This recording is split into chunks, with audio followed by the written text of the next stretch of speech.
സ്തുതിയൻ മനമേ സ്തുതികളിലുന്നതനെ നാഥൻ നാൾ തോറും ചെയ്ത നന്മകളോർത്ത് പാടുക നീ എന്നും മനമേ, പാടുക നീ എന്നും മനമേ. അമ്മയെ പോലെ താതൻ താലോലിച്ചണച്ചിടുന്നു, സമാധാനമായി കിടന്നുറങ്ങാം തൻ്റെ മാറിൽ ദിനം ദിനമാ, തൻ്റെ മാറിൽ ദിനം ദിനമാ. കഷ്ടങ്ങളേറിടിലും എനിക്കേറ്റമടുത്ത തുണയാ, ഘോരവൈരിയിൻ നടുവിലവൻ മേശനാമൊരുക്കിയല്ലോ,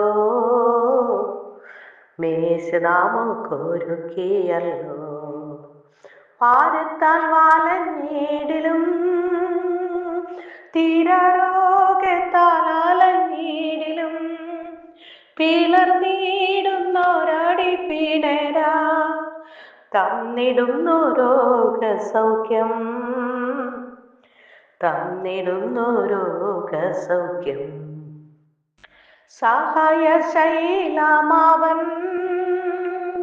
സങ്കേതവും കോട്ടയും താൻ, നടുങ്ങിടുകിലായതിനാ തൻ കരുണ ബഹുലമാവൂ, തൻ കരുണ ബഹുലമാവൂ. സ്തുതി സ്തുതി എൻ മനമേ സ്തുതികളിലുന്നതനെ നാഥൻ നാൾ തോറും ചെയ്ത നന്മകളോർത്ത് പാടുക നീ എന്നും മനമേ, പാടുക നീ എന്നും മനമേ. സ്തോത്രം. ദൈവത്തോട് കൂടെ ഇരുപ്പാൻ നിയമിക്കപ്പെട്ടവർ എന്നതിനെക്കുറിച്ച് ദൈവവചനത്തിലൂടെ അല്പമായി ചിന്തിക്കാം. ഉൽപ്പത്തി പുസ്തകം 2-ാം അധ്യായം 15-ാമത്തെ തിരുവചനത്തിൽ യഹോവയായ ദൈവം മനുഷ്യനെ കൂട്ടിക്കൊണ്ടുപോയി ഏദൻ തോട്ടത്തിൽ വേല ചെയ്യുവാനും അതിനെ കാപ്പാനും അവിടെ ആക്കി. ഹല്ലേലൂയ. യഹോവയായ ദൈവം മനുഷ്യനെ കൂട്ടിക്കൊണ്ടുപോയി. ദൈവം ആകാശത്തിലും ഭൂമിയിലും എണ്ണമറ്റവയെ സൃഷ്ടിച്ചപ്പോഴും അവൻ മനുഷ്യനെ മാത്രമേ തൻ്റെ മകനായും മകളായും അളവറ്റ സ്നേഹം പ്രകടിപ്പിക്കുകയും ഹല്ലേലൂയ അവരോട് കൂടെ ആയിരിക്കുകയും എന്ന ലക്ഷ്യത്തോടു കൂടെയാണ് ദൈവം മനുഷ്യനെ സൃഷ്ടിച്ച് തെരഞ്ഞെടുത്തത്. അവനെ ഏദൻ തോട്ടത്തിലാക്കി. ഹല്ലേലൂയ. അതിന് മൂലഭാഷയിൽ വിശ്രമം എന്ന് അർത്ഥം. ഏദൻ തോട്ടമാണ് മനുഷ്യന് വിശ്രമിക്കുന്നതിനുള്ള ഏറ്റവും നല്ല സ്ഥലം. ഏദൻ എന്നതിൽ സന്തോഷം എന്ന് അർത്ഥം. യഥാർത്ഥ ഏദൻ തോട്ടമായ ദൈവത്തിന്റെ സഭ, കൃപയാൽ രക്ഷിക്കപ്പെട്ട വ്യക്തികളുടെ കൂട്ടത്തിന് അത് വിശ്രമിക്കുന്നതിനും പുതുജീവൻ നൽകുന്നതിനുമുള്ള സ്ഥലമാണ് സഭ എന്ന് പറയുന്നത്. വിശ്രമിക്കുക എന്നതിന് അലസരായി ഒന്നും ചെയ്യാതിരിക്കുക എന്ന് അർത്ഥം ഇല്ല. ഏദൻ തോട്ടത്തിൽ വേല ചെയ്യുവാനും അതിനെ കാക്കുവാനും ദൈവം മനുഷ്യനെ അവിടെ ആക്കി. മനുഷ്യനെ തോട്ടത്തിൽ അഥവാ വേലയ്ക്കാക്കുന്നതിന് മുൻപ് ദൈവം അവനെ കൂട്ടിക്കൊണ്ടുപോയി. അതേ രീതിയാണ് ദൈവം ഇപ്പോഴും സ്വീകരിച്ചിരിക്കുന്നത്. അവൻ തൻ്റെ ശുശ്രൂഷയ്ക്കായി നമ്മെ വിളിക്കുന്നതിന് മുൻപ് നാം അവനോട് കൂടെ ഇരിക്കുന്നതിനായി ദൈവം നമ്മെ തനിക്കായി വേർതിരിച്ചിരിക്കുന്നു. അവൻ തന്നോട് കൂടെ ഇരിപ്പാനും പ്രസംഗിക്കേണ്ടതിന് അയപ്പാനും ഭൂതങ്ങളെ പുറത്താക്കേണ്ടതിന് അധികാരം ഉണ്ടാകുവാനും പന്തിരുവരെ നിയമിച്ചു എന്ന് മർക്കോസ് എഴുതിയ സുവിശേഷം 3-ാം അധ്യായം 14-15 തിരുവചനത്തിൽ കാണുന്നു.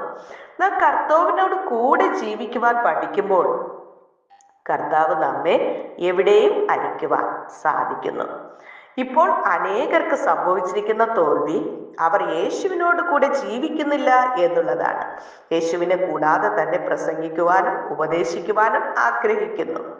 തനിക്ക് ശുശ്രൂഷ ചെയ്യുവാൻ നമ്മെ അയക്കേണ്ടതിന് നാം ആദ്യം യേശു കർത്താവിനോട് കൂടെ ഇരിക്കുവാൻ പഠിക്കേണ്ടത് ആവശ്യമാണ്. പ്രിയരെ, ദൈവത്തിന്റെ തോട്ടത്തെ നാം കാത്തു സൂക്ഷിക്കുവാൻ ഒരുങ്ങുന്നതിന് മുൻപ് നമ്മെ തന്നെ സൂക്ഷിക്കുന്നവർ ആയിരിക്കണം. ദൈവസ്നേഹത്തിൽ നിങ്ങളെ തന്നെ സൂക്ഷിക്കുക. അപ്പോൾ ദൈവസ്നേഹം നിങ്ങളെ കാത്തു സൂക്ഷിക്കും. ദൈവ സാന്നിധ്യം നിങ്ങളെ കാത്തുകൊള്ളും. അപ്പോൾ ദൈവ സാന്നിധ്യം നിങ്ങളെയും കാത്തുകൊള്ളുവാൻ ഇടയായിത്തീരും. അതിനായി ഞങ്ങളെ സഹായിക്കണമേ എന്ന് നമുക്കൊരുമിച്ച് യേശുവിനോട് പ്രാർത്ഥിക്കാം. സ്നേഹവാനായ നല്ല ദൈവമേ കർത്താവേ, ഒരു പ്രഭാതം കൂടെ കാണുവാനായി ഒരു ദിനം കൂടി നീട്ടി തന്നതിനായി നന്ദി നിറഞ്ഞ ഹൃദയത്തോടെ ദൈവത്തെ സ്തുതിക്കുന്നു, സ്തോത്രം ചെയ്യുന്നു. കഴിഞ്ഞ രാത്രികാലം സുഖകരമായി ഉറക്കം തന്നു ഞങ്ങളെപ്പോലെ ഉറങ്ങാൻ കിടന്ന എത്രയോ പേർ പലവിധ ആപത്തുകൾ, അപകടങ്ങൾ, അനർത്ഥങ്ങൾ, ദുർമരണങ്ങൾ വഴി ലോകത്തുനിന്ന് മാറ്റപ്പെട്ടപ്പോൾ ഞങ്ങളുടെ പ്രിയപ്പെട്ടവരെയും ഈ പ്രാർത്ഥനയിൽ പങ്കെടുക്കുന്ന എല്ലാ മക്കളെയും ദൈവം കണ്ണിലെ കൃഷ്ണമണി പോലെ കാത്തതിനായി, പരിപാലിച്ചതിനായി നന്ദി നിറഞ്ഞ ഹൃദയത്തോടെ ദൈവത്തെ സ്തുതിക്കുന്നു, സ്തോത്രം ചെയ്യുന്നു. കർത്താവേ, വിവിധ വിഷയങ്ങളായി പ്രാർത്ഥന ആവശ്യപ്പെട്ടിരിക്കുന്ന ഹല്ലേലൂയ പ്രാർത്ഥനയോടെ ആയിരിക്കുന്ന ഓരോ മക്കളുടെയും പ്രാർത്ഥനാ വിഷയങ്ങൾ സ്തോത്രത്തോടുകൂടെ കർത്താവിന്റെ കരങ്ങളിൽ ഏൽപ്പിക്കുന്ന നാഥ, നിങ്ങൾക്ക് അസാധ്യമായിട്ടുള്ള കാര്യങ്ങൾ എൻ്റെ അരികിൽ കൊണ്ടുവരെ ഞാനത് നിവർത്തിക്കാമെന്നല്ല ചെയ്ത യേശു കർത്താവിന്റെ പാദപീഠത്തിൽ സകലം ഇറക്കി വെക്കുന്ന കർത്താവെ, സകല കാര്യങ്ങൾക്കും പരിഹാരം നൽകുവാൻ ഏക ഉത്തരം ക്രിസ്തു മാത്രമേ ഉള്ളൂ എന്ന് ഞങ്ങൾ അറിയുന്നു. അപ്പാ, കഷ്ടതയില്, പ്രയാസത്തില്, പ്രതികൂലങ്ങളിലായിരിക്കുന്ന തങ്ങളുടെ പ്രിയപ്പെട്ടവർക്ക് വേണ്ടി ദുഃഖത്തോടെ പ്രാർത്ഥിക്കുന്ന ഓരോ മക്കളുടെയും പ്രാർത്ഥനാ വിഷയങ്ങൾ അപ്പൊ ശ്രദ്ധ വെച്ച് കേട്ട് തക്ക സമയം മറുപടി നൽകി മാനിക്കണമേ, അനുഗ്രഹിക്കണപ്പാ.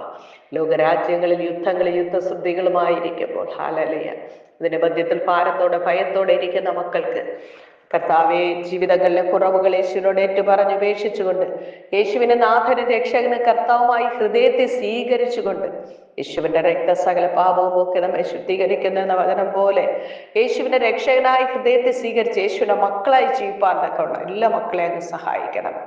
എന്നെ രക്ഷിക്കുവാൻ കഴിവുള്ള ദൈവം യേശു കർത്താവ് പറഞ്ഞല്ലോ, ഞാൻ മുഖാന്തരമല്ലാതെ ആരും പിതാവിന്റെ അരികിൽ എത്തുന്നില്ല എന്ന്. ആ യേശുവിനെ നാഥനും രക്ഷകനും കർത്താവുമായി സ്വീകരിച്ച് യേശുവിന്റെ പ്രിയ മക്കളായി യേശു കർത്താവിനോടുകൂടെ പ്രാർത്ഥിക്കുന്നവരായി തീരുവാൻ അങ്ങ് സഹായിക്കണം കർത്താവ്. ഏക മധ്യസ്ഥനായി യേശു കർത്താവ് മാത്രമുള്ളതിനായി നന്ദി പറയുന്ന കർത്താവ്, അങ്ങയുടെ പാദപീഠത്തിലേക്ക് അടുക്കുന്ന നാഥ, അങ്ങയുടെ ഇഷ്ടം മാത്രം ഞങ്ങളുടെ ജീവിതത്തിൽ നിറവേറി കാണുവാൻ അങ്ങ് സഹായിക്കണം. കഷ്ടത അനുഭവിക്കുന്ന എല്ലാ മക്കൾക്കും ആശ്വാസം യേശു കർത്താവ് പറഞ്ഞല്ലോ, എൻ്റെ സമാധാനം ഞാൻ നിങ്ങൾക്ക് തന്നേച്ചു പോകുന്നു, അത് ലോകം തരുന്നത് പോലെ അല്ല എന്നരളി ചെയ്ത ആ യേശുവിന്റെ സമാധാനം സകല ഹൃദയങ്ങളിലെ വ്യക്തികളിൽ നിറയപ്പെടുവാൻ ദൈവം സഹായിക്കണം. അപ്പ യുദ്ധങ്ങളിലായിരിക്കുന്ന ഹല്ലേലൂയ ആമേൻ വ്യക്തി ജീവിതങ്ങളോട് ദൈവത്തിന്റെ ആത്മാവ് ഇടപെടണം കർത്താവേ. ലോകത്ത് സമാധാനം ഉണ്ടാകുവാൻ തക്കവണ്ണം ഹല്ലേലൂയ ആവശ്യമായ ആലോചനകൾ പരിശുദ്ധാത്മാവാകുന്ന ദൈവം തന്നെ നൽകണമേ എന്ന് പ്രാർത്ഥിക്കുന്നു. അപ്പ ദൈവത്തിന്റെ വചനങ്ങൾ എല്ലാം ഈ അന്ത്യകാലത്ത് നിറവേറുന്നു എന്നറിയുന്നു. അപ്പ യുദ്ധങ്ങളും യുദ്ധശ്രുതികളും നിങ്ങൾ കേൾക്കുമ്പോൾ കർത്താവിന്റെ വരവ് വാതിൽക്കൽ ആയിരിക്കുന്നു എന്നുള്ള ദൈവത്തിന്റെ വചനങ്ങൾ ഞങ്ങൾ ഓർക്കുന്നു നാഥ. അങ്ങയുടെ വരവ് ഏറ്റവും ആസന്നമായിരിക്കുന്നതിനായി നന്ദി പറയുന്നു കർത്താവ്. അപ്പൊ അങ്ങയുടെ വരവിൽ ഞങ്ങളെല്ലാം എടുക്കപ്പെടുവാൻ അങ്ങ് സഹായിക്കണം.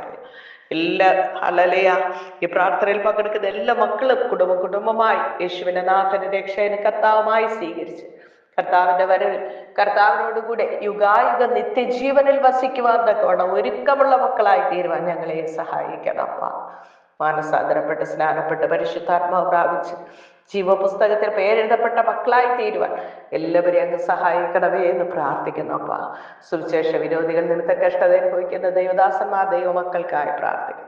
അവർക്ക് യേശുവിന്റെ സമാധാന ആശ്വാസം വിടുതലുകൾ നൽകണമേ എന്ന് പ്രാർത്ഥിക്കുന്നു. യേശു മാത്രമല്ല രക്ഷകനെന്ന ഭൂലോകം മുഴുവനും എല്ലാ ജനങ്ങളോടും അറിയിക്കുവാൻ തക്കവണ്ണം പരിശുദ്ധാത്മാവിന്റെ അത്യന്ത ശക്തിയാൽ ഞങ്ങളെല്ലാം മൂടി മറയ്ക്കണം. അപ്പ പരിശുദ്ധാത്മാവ് തന്നെ ഞങ്ങളെ നിയന്ത്രിക്കണം, നടത്തണമേ എന്ന് പ്രാർത്ഥിക്കുന്നു. അപ്പ ഇപ്പോൾ കാലം കർത്താവിന്റെ വേലയുമായി ബന്ധപ്പെട്ട് ചെയ്യുന്നു എല്ലാ ഹല്ലേലൂയ മീറ്റിങ്ങുകളെ അനുഗ്രഹിക്കണം കർത്താവ്. പരസ്യങ്ങൾ കർത്താവെ, ട്രാക്ട് മിനിസ്ട്രികൾ ഹല്ലേലൂയ, ഉപവാസ പ്രാർത്ഥനകൾ ഹല്ലേലൂയ, അപ്രകാരം കർത്താവിന്റെ നാമ മഹത്വത്തിനായി നടക്കുന്ന എല്ലാ പ്രവർത്തനങ്ങളെയും കർത്താവ് അനുഗ്രഹിക്കണമേ, മാനിക്കണം നാഥ. തുറന്ന ദൈവസാർത്ഥത്തിന്റെ മറവിലാക്കാൻ അങ്ങ് സഹായിക്കും. കൃപയ്ക്കുള്ളിൽ മറച്ചുള്ള യേശു കർത്താവിന്റെ നാമത്തിൽ ചോദിക്കുമ്പോൾ കൃപയോടെ കേൾക്കണം നല്ല പിതാവ്. ആമേൻ. യേശു കർത്താവിന്റെ സമാധാന സകല ഹൃദയങ്ങൾ നിറയുമാറാകട്ടെ. സന്തോഷവും സൗഖ്യവും സമാധാനവും തന്ന് യേശുവിന്റെ സമാധാനത്തിൽ നിലനിൽപ്പാൻ കൊണ്ട് എല്ലാവരെയും ദൈവം സഹായിക്കട്ടെ. ആമേൻ. God bless U.